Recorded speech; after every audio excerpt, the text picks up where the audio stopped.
حضرت ابو درداء رضی اللہ عنہ بیان کرتے ہیں، رسول اللہ صلی اللہ علیہ وسلم نے فرمایا، روز قیامت سب سے پہلے مجھے سجدہ کرنے کی اجازت دی جائے گی اور سب سے پہلے مجھے سجدہ سے سر اٹھانے کی اجازت دی جائے گی۔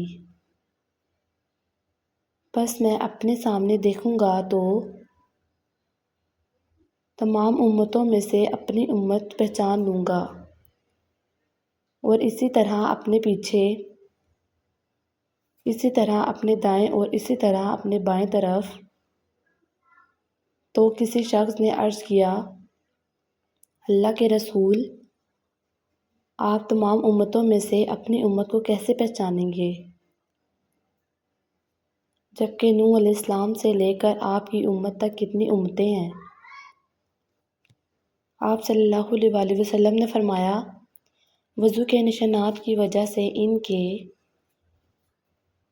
ہاتھ، پاؤں اور پیشانی چمکتی ہوگی،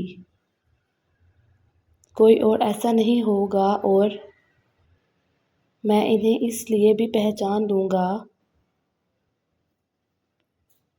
کہ انہیں ان کا نامہ اعمال دائیں ہاتھ میں دیا جائے گا، اور میں انہیں پہچان ایک اور علامت سے بھی لوں گا کہ ان کی اولاد ان کے آگے دوڑ رہی ہوگی۔